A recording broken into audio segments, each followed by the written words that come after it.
the studio with me today, Bishop Don Kettler. Welcome, Bishop Kettler. He's sleeping over here in the chair. Nice to be here Get with up you. here. All right, so we recorded 2 episodes with you here, and this one we want to talk about how you got your call to the priesthood and what it was like to be a bishop. Especially you were in Alaska, so I want to kind of talk about that a little bit.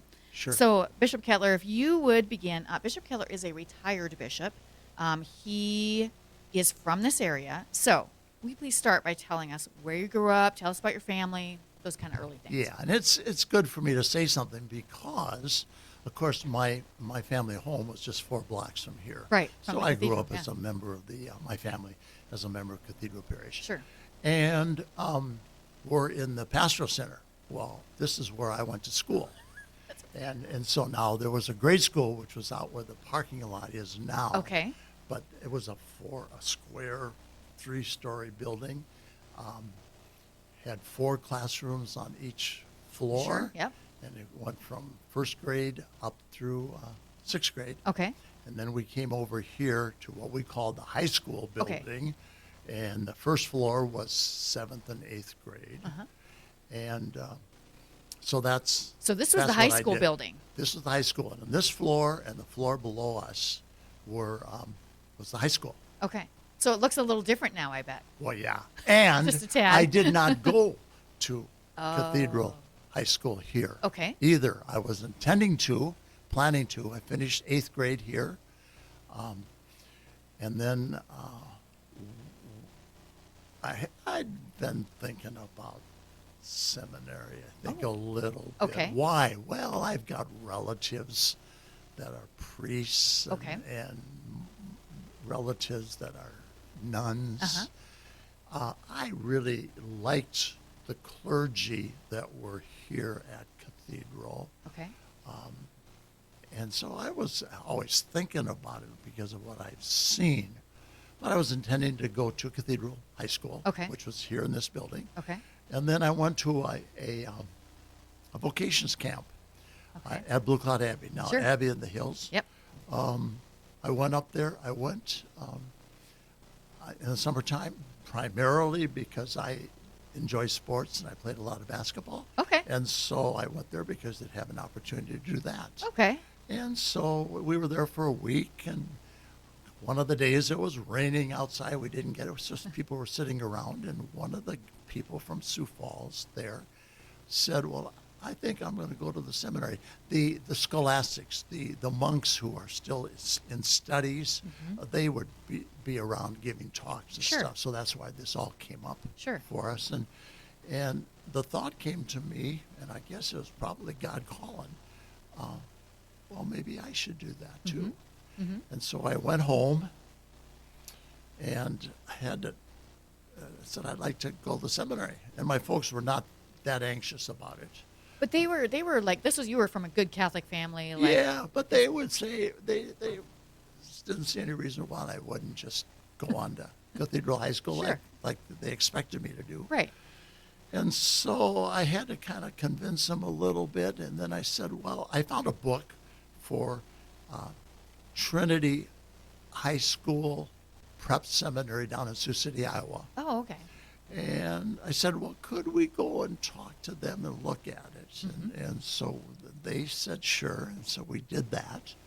And I said, I still wanted to go. And the next step was to talk the pastor into doing this too, Monsignor Maloney here at Cathedral Parish. And so he wasn't terribly anxious for me to do it yet. They weren't against it, but they were saying, well, wait a while.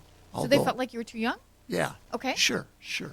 And probably I was, but that was not uncommon in those Right, days. right. This is 60 years ago. Right.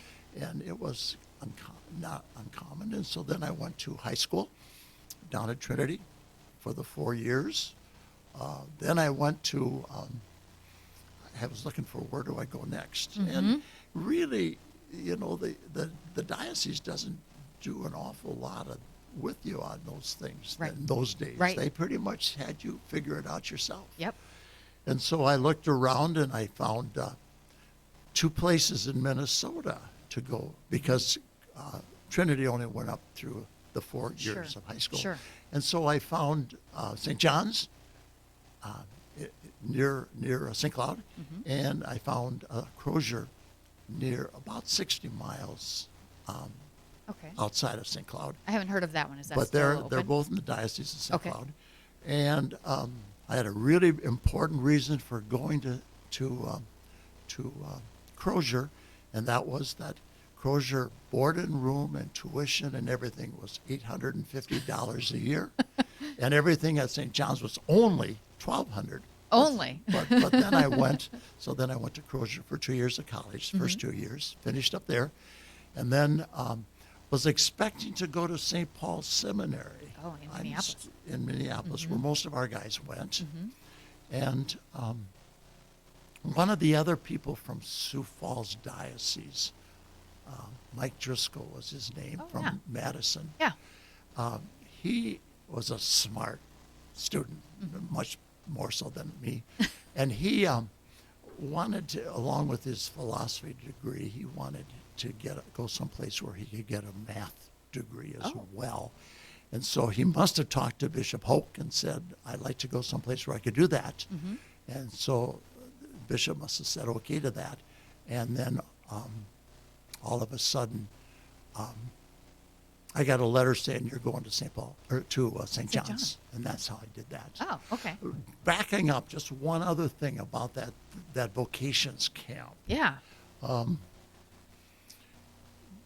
When I talked the people into, especially my family and pastor, to be able to go and do that, the guy that said he was going to go to seminary didn't. Oh, So, but anyway, I did. So it's a long story. It's a kind of a typical story. typical for then. But for then, that for time. Sure. Yeah. Oh yeah. Yeah. And it was overall a good experience. It was a difficult time in the seminary because it was right around Vatican Council II, Sure. before and after that, and so there was a lot of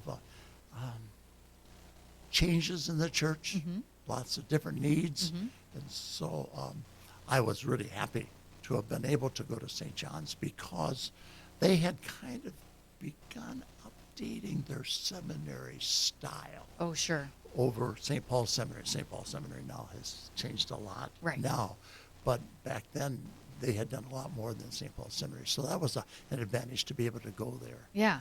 Yeah. And then, of course, neat being able to come back as bishop and have that relationship with St. John's University, the Abbey, and also with the Benedictine sisters Right. at St. Benedict's. Yep. And then also we have Poor Clare's, that yeah. religious. So you're going to hear that I really appreciated the religious that we had. Yes.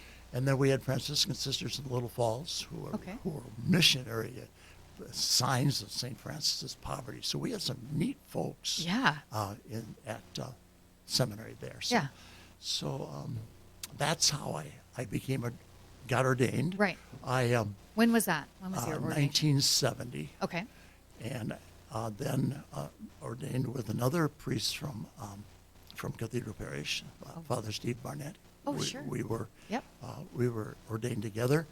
I spent 32 years as a priest here in the diocese, Wow. primarily in Aberdeen and in Sioux Falls. Okay.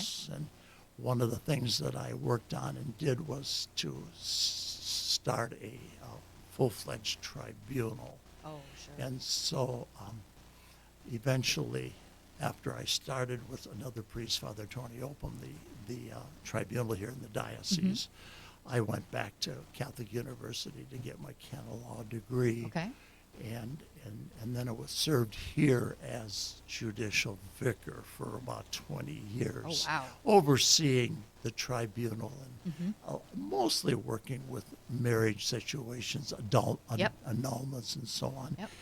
And then it was after those 30, and most of those, because I was judicial vicar, I was assigned mostly in parishes around here. I always Yes. had parishes, except for a few years when I worked in the pastoral center where the junior high is and kind of oversaw some attempts to try to bring the offices together. Oh, okay.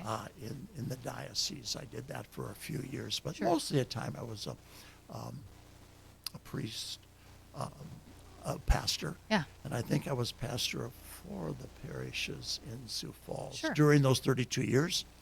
One day got a phone call while I was here in this building. Actually, I was working in the tribunal. Bishop Carlson called me up and he said, come on up to my office. I was down on the 2nd floor. He was up on the 3rd floor. And I went up there and he said, I just got a phone call from the nuncio in Washington, D.C. And he's going to call you. He's going to ask you to go and be the bishop of Fairbanks. So I waited a little bit and got the phone call, and I said, well, I had not expected this, of course. and I said, well, can I talk to my spiritual director? And he said, the nuncio said, yes, call me back this afternoon. Yes, they don't So want to then I wait. too long. and so then I said yes, and went up to Fairbanks, and was ordained a bishop up there, Yeah. and then was there for 11 years, Wow. and as a missionary bishop, really, serving primarily the people were Eskimo and Athabascan Indian, and then after 11 years, I got another phone call from another nuncio, and it said, the Holy Father would like you to go to St. Cloud, which was kind of interesting were like, because yeah. I'm back to where I started Yeah. from, which I liked Yeah. too. So I have a couple questions. I find it interesting that you said Bishop Carlson got the call first, Yes. because now maybe they do it different in different situations, but for Bishop DeGrood, for instance, they called him directly out of the blue. Yeah. Did they must have changed that over time. Well, I think feel like it's to up surprise you it's, more. it's up to the Bigelow was the nuncio, and I guess probably he might have done it that way. Right. I got a phone call to go to St. Cloud directly Right. from the nuncio, Right. Right. and actually got a phone call from the nuncio. And finally, after 3 extra years of being a bishop in St. Cloud, I was supposed to retire about 3 years earlier. Right. Got a phone call saying that they had found my replacement. Sure. Sure. And so they did that. So I don't know. It's different. Nuncios have pretty much, it's their job. Sure. That's what they're to do, and how they do it. Yeah. They get to pick, huh? They get to do what they want.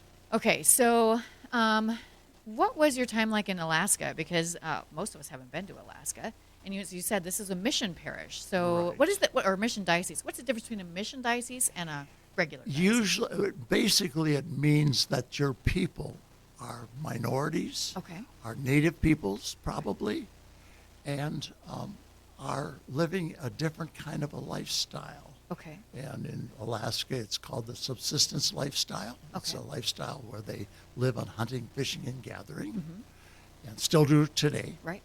And so there were 2 migrations into Alaska from Asia about 10,000 years ago. Right. The first batch came in about 10,000 years ago, and they settled along the shore because they were places to hunt and fish. Yep. And then they were there for about 1,000 years, and then another migration came, and they were also from the same place. They come across Russia, come across the northern Strait, part of, yeah. and then there was probably a land bridge into Alaska. They settled there. The second batch came, pushed the first batch of people into the interior of Alaska. Sure. And then the second batch settled along the shores and rivers and so on. And then that first batch in the interior, they're called Athabascan Indian. Okay. And then the second batch that came are called Eskimo. Okay. And interestingly enough, and I don't know how true this is, but the Athabascan language, and there's many dialects of that, is related to the language of the Apache and Navajo. Oh. of the Southwest. That's And interesting. so some people say, well, perhaps some of those Alaskans kept going Right. and moved all the way down to the Southwest. Right. I've heard that. I've also heard, well, the come migration from the out south. there came from the Right. South, so I don't know Right. about that. But I find it interesting Mm-hmm. that actually Athabascan Indian language and the Apache and Navajo, their language was closer related than with the Eskimo Right. language. So Right. they don't understand each other Yeah. and so on. So Yeah. that's where I was. So is the work in a mission diocese? I mean, it's always our work as a church is always evangelizing. Yeah. But is it more heavily that in a mission diocese, or is it just that you're trying to work with a No, different you're group of not people? really evangelizing. They are Christian. Okay. Everybody, all the natives were Christian Okay. up there. So there it was really providing them support with the sacraments and the Word of God in your presence as for their life. But they're very poor because they don't have a money economy. Right. And so it was more, just serving them and giving them something to grab onto, because that lifestyle is difficult, Right. and especially in the wintertime Yeah. when it's cold and dark, and the faith was really there to help them a Yeah. lot. There was a lot of domestic violence, a lot of drug use, a lot of gosh. alcoholism, much more so. And I worked for a while in the seminary in the summer at the Rosebud Indian Reservation, so I knew a little bit about that. Right. But it's even worse up there than this because of the cold, Sure. the dark, and so on. Yeah. So you're there as a church to bring Jesus Christ to the people and the message of Christ and the stillness, the strength of that. So Right. that's what you're doing. Right. So you're not there. People the native people have all are Christian. Yeah. They're not all Catholic. Sure. In our area of our diocese, most of the people there were Roman Catholic or Russian Orthodox. Okay. And then up north, they were Presbyterians, and below that they were Anglicans. Sure. And then down south they were Covenant Church and so Yeah. so Really that so yeah so it wasn't so much evangelizing Right. with the Christian message. Sustaining. It was sustaining them, Yeah, help yeah. them in their lifestyle. Okay, we don't have a lot of time left, but I'm hoping we can get two questions answered. The first one is, did you prefer being a priest or bishop? Which did you like better? Because you did both for quite a number of years. I liked being a bishop. Did you? Sure, because it's the fullness of the priesthood. Oh, sure. So you get to do more things. Sure. You do ordinations, you do confirmations, and so on, and you be able to be a teacher and a leader. So that was kind of nice. Yeah. But I liked the things of the priest to be able to keep doing as a bishop. Sure. So really, I tell people that I've been ordained 3 times. Yes. I was ordained a deacon, I was ordained a priest, and I was ordained a bishop. Right. And you don't drop one Right. when you become the next. Right. You still are all 3. Right. And so that's what I liked about it. Yeah. Okay, so the other question, if a young man came to you and said, hey, I'm thinking about going to seminary or maybe being a priest, I think I might have heard a call. What do you say to him? I probably would say to him, I want you to tell me a little bit about yourself. Do you like doing things for other people? Do you have what we would call a generous heart? Now, I'm not trying to scare them or anything, but just to find out what kind of a background they have. And if they say something like, yeah, I kind of want to do something like that, or maybe I should be thinking about that or something, then I will say to them, well, pray about it, of course. Talk to people about it, especially pastors, family, other people that you might talk to them about. And then look into it. like I did with the high school thing. Look into it and find out what you think. Mm-hmm. You don't make your decision that first day you go to the seminary, or even when you go look at it. Right. You make that at the end when you get ordained. Mm-hmm. So find out. Yeah. See what it is, because it's a call. Yeah. God's calling you. And that's pretty clear to me. Right. That happens. Yeah. And they shouldn't be afraid to, that they may decide not to be a priest. Correct. Like, that's Correct. totally okay. Yep. Yeah. So, Bishop Kettler, I really appreciate you coming in again. Very interesting story. And I'm really glad you came home to live in Sioux Falls again in our diocese. Thanks. Yeah, Thank thanks you. a lot. Glad to be here. Good. If you want to learn more about vocations in the Diocese of Sioux Falls, you can go to our website, sfcatholic.org, and get on the vocations page. You can learn all kinds of things. When there are still vocations camps that go on now. So if you're a young man who's interested or know of one, they can certainly go to things like that. That's it for us today. Hope you'll join us again next week for more Catholic Views.